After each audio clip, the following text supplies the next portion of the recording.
did like MadDog Mattis, but after this, I just don't see any way around him being Swamp. Now, I am well aware of Trump's comment on 60 Minutes regarding Mattis when Trump stated that Mattis is sort of a Democrat, but I'm also aware of rumors regarding Mattis's departure, even though Mattis said that Trump gave him a vote of confidence after the 60 Minutes comment. Mattis also disputes any rumors that he's leaving his post, as some places might suggest. But that's really not why I'm here making this video today. You see, I'm here today because there's a bit of a troubling fling going on here between Mattis and Jeff Bezos. More broadly, the Department of Defense and Amazon. I mean, we're obviously very concerned with the role that big tech is playing in society as well as DC. But the connection between the influence that these tech companies have and the swamp within the government hasn't been this well connected since Eric Schmidt with Google and DARPA and CrowdStrike and Spygate in general with Hillary and Obama. So digging deeper into the story here, it all starts with a Vanity Fair article posted up that says, "Everybody immediately knew that it was for Amazon. Has Bezos become more powerful in DC than Trump?" Now, even removing the clickbaity headline from this article doesn't really diminish the effect that the content has. It's still hard-hitting, and it's amazing to me that there aren't more people talking about this. So, what the story gets into is a $10 billion Department of Defense contract largely tailored for Amazon. Now, the purpose of the contract is to try to consolidate the 400 plus centers among which data is currently strewn into just one place. And this would be pertaining to unclassified and classified information. Now, the article points out that the CIA did this in 2013 because it's seen as more secure and more accessible, even though honestly it sounds like it would be far more unsecure, but okay. Now, who did the CIA consolidate all of their data with? Well, Amazon. You can see this article is from October 2013. It was late July, just a few months ago, that the Department of Defense put out a request for proposals regarding the Joint Enterprise Defense Infrastructure, better known as JEDI. The contract, as I said, is for $10 billion, and that would make the winner of the contract one of the largest federal contractors. But when JEDI was issued on the day Congress recessed for the summer, the deal appeared to be rigged in favor of a single provider, Amazon. According to insiders familiar with the 1,375-page request for proposal, the language contains a host of technical stipulations that only Amazon can meet, making it hard for other leading cloud services providers to win or even apply for the contract. They mention in particular that the commercial cloud service must already generate $2 billion per year in revenue. And this, right off the bat, rules out most of Amazon's rivals, but not all of them.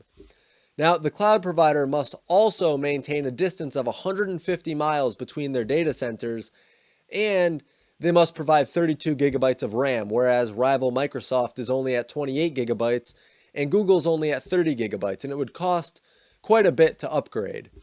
Now, the article then talks about how the call for bids on the contract only came after James Mattis, the current defense secretary, hired a DC lobbyist to be one of his top advisors. The lobbyist's name is Sally Donnelly, and she previously consulted for Amazon. During her time as a top advisor, Mattis made a trip out to Seattle to meet with Bezos and tour the Amazon headquarters. Then, as the cloud computing contract was being finalized, Donnelly's former lobbying firm SBD Advisors was bought by an investment fund with ties to Amazon's cloud computing unit. Congressional insiders see a major scandal unfolding here, as it appears that what's suggested from the conflict of interest is that Pentagon personnel with very close ties and interest in Amazon may have influenced this $10 billion contract. But make no mistake, this isn't something new. I mean, remember, the CIA consolidated their data with Amazon in 2013. That was under Obama. And then barely a week before Obama left office, he allowed the NSA to share unfiltered surveillance data with other intel agencies. And Five Eyes just broadens that scope even more. So this isn't new, but it does reflect very poorly on Mattis, seeing as this clearly wasn't a single mistake. This wasn't him getting duped. This was him setting up Amazon to have a hand in the Defense Department's classified and unclassified data with a massive monetary payoff on top of it. And we just had a huge story break this month from Bloomberg talking about Chinese microchip hacks. Granted, they were talking about hacks from a few years ago, but who's to say that in a few years there won't be something that comes out about compromised microchips, either knowingly compromised or seeded in the manufacturing process, regarding Amazon's cloud services right now. And I understand that I could make that claim about any cloud service, just saying that, they could be hacked. But Amazon has had this happen before. Amazon is the second most valuable company in the US right after Apple. Amazon is worth more money than the entire national defense budget, and it's by tens of billions of dollars, almost $100 billion. And sure, Donnelly sold her stake in SBD Advisors before working for the Pentagon, but that doesn't remove the fact that they were bought up by an investment firm with ties to Amazon's cloud computing unit. It also doesn't remove the fact that Donnelly consulted for Amazon. But legal boundaries, and even the article says ethical boundaries, aren't the issue.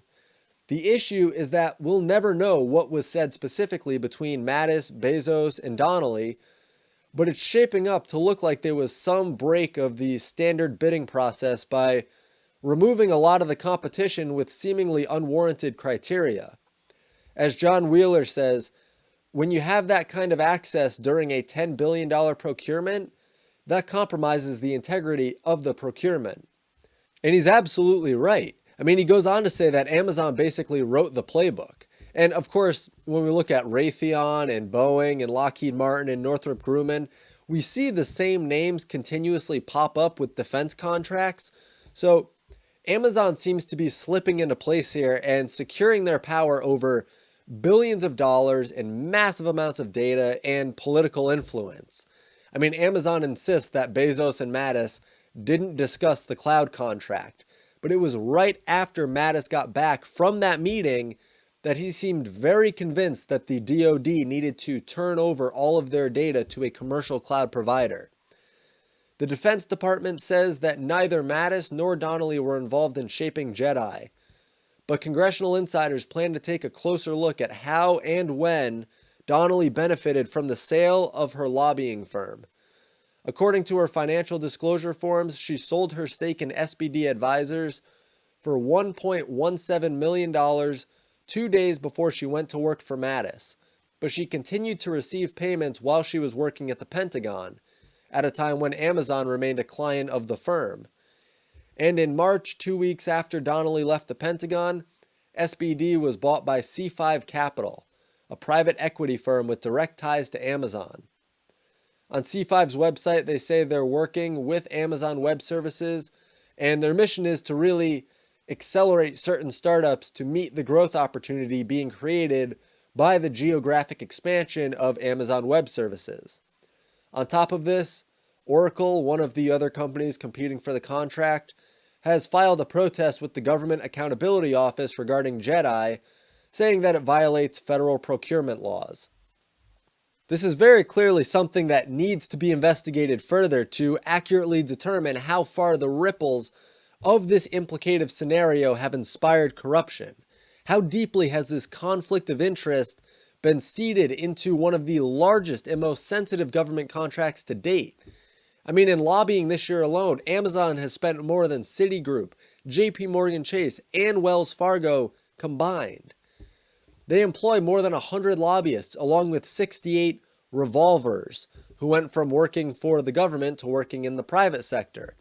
In fact, the original article even mentions how Scott Renda, who's now working for Amazon, also worked in the cloud computing division at the Office of Management and Budget. And they also mention Anne Rung, who worked as the government's chief acquisition officer.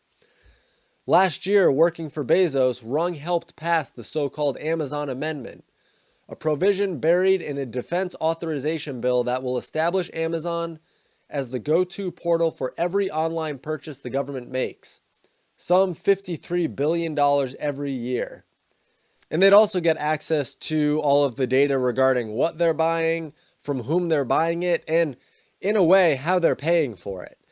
Now, something that's come out fairly recently on this developing story is that Amazon will continue to support Defense Department, Jeff Bezos says. This comes after Google says that they won't continue to seek military contracts following protests by some of the Google employees, but Amazon is going into this head first. Now, other companies trying to get the contract are Microsoft, IBM, and Oracle, and I've already talked about Microsoft and Oracle in this video. But Google recently dropped out, and they've also decided to not renew their AI contract with the Pentagon, again, going back to the protests by the Google employees. So I see this all as being a huge red flag.